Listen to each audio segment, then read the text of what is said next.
going to cover the spruces that are native to the Northwest. There's two species.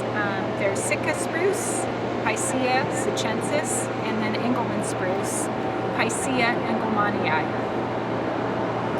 The one behind me is a Sitka Spruce. One way to recognize Sitka Spruce is if you just walk up and touch it. It's very spiny. The ends of these needles is really sharp on Sitka Spruce. So needle-like leaves, spiral arrangement. It is in the pine family. It has the characteristics of the pine family. The needles are green above and have stomatal bloom on the underside. And as you can see here, some of the needles point forward, but on the back side there's another set that sits out, extends somewhat perpendicular to the twig. They are flattened, and because they're flattened, they don't roll. They don't want to roll between my finger. They want to kind of get stuck as I try to roll it. And then the other characteristic, now what did I do? There it is. This is true for both of the spruces. They have a very pronounced leaf scar that looks like a little peg or prickle. And so what it looks like on the twig, if you look closely, and it's hard to see it probably with the camera, but it almost looks like each needle has a little wooden stem or a little brown stem, but it's not a petiole. Instead, it's part of the twig. So it changes color from green to brown right before, right where it attaches to the twig. And this kind of leaf scar, this very pronounced peg-like leaf scar, is a great characteristic for spruces generally. So in Sitka Spruce, the cones are cylindrical. I'll show you this one. This one's kind of small. They're usually, 2 inches roughly, and papery scales. You can hear the sound. And the edge is serrated somewhat. It's not smooth or round. It has sort of a light tan color. Often people will think that the structures that are really common on these trees, they'll think that's a cone. Oops, I stepped on my cone.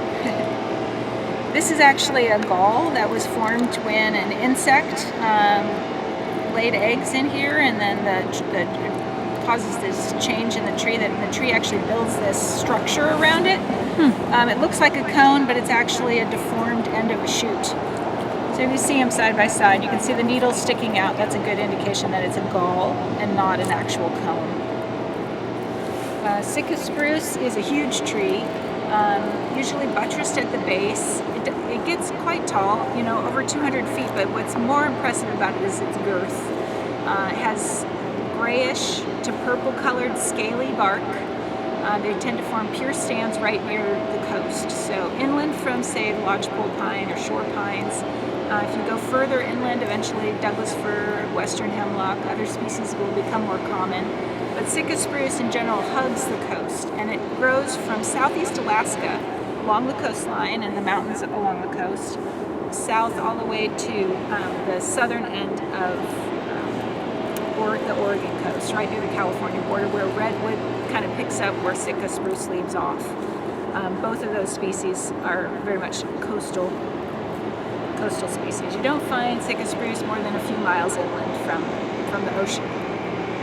Really nice lightweight wood, excellent for pulp, high quality, super strong plywoods. Sitka spruce was harvested during World War II to make plywoods that were used to build airplanes. It's also used for musical instruments, all kinds of interesting uses for this particular tree. The other spruce is over here. This is the Engelmann spruce, Picea engelmannii. It's also prickly, but not as prickly as the Sitka spruce. And both of our local Oregon spruces are prickly to the touch, but if you go further inland or north, you start running into other spruces that have softer needles and slightly different cones than these two species have. In the Engelmann spruce, the needles are slightly bluish in color, and the top and the bottom look more similar to each other than they do in Sitka spruce. You'll also notice that they point forward down to the end of the twig, and they do so even on the back side. They still point forward more than they stick out at a right angle. They're also not flattened, and that's true for a lot of spruces actually. It's odd that Sitka spruce has a flattened needle, but because it's four-angled in cross-section, it rolls really easily between my fingers. The cones are very similar to Sitka spruce, and they're hard to tell apart just from the cone. A little broader. The scales stick out a little bit further out than in the Sitka spruce, but that might just be the drier climate. It might have nothing to do with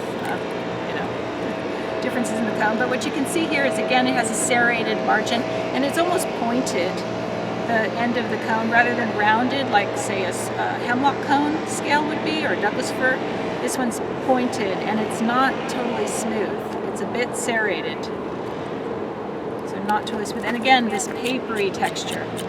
Nothing woody about it in either of these species. That's not true across the board for spruces. It just happens to be the case for our two local spruces. Now this is a much smaller tree than the Sitka spruce. Sitka spruce is one of the large, massive trees that you find in the temperate rainforests. This tree, Engelmann spruce, is found in the mountains right up near tree line. So it's part of the climax forests in the high mountain ranges throughout the Northwest, including all the way up into the northern Rockies, where it's usually found with subalpine fir. So those are harsh climates with short growing seasons, and they tolerate that by growing slowly, and they don't get very big. But they are harvested still for some things like musical instruments and very specialty things, but it's not, you don't get the same amount of wood from Engelmann spruce. Instead, this is kind of a tree that shows up in these moist pockets in the mountains, usually not big pure stands. Instead, you find little pockets with the Engelmann spruce. They usually are limbed right to the ground. It's hard to see the bark. That's different than Sitka spruce, which often drops its lower limbs. This one you often can't see the bottom of the tree, but if you could, it has a scaly bark, very similar to Sitka spruce, sort of a grayish with underlaid with a little bit of purple or maroon color to it.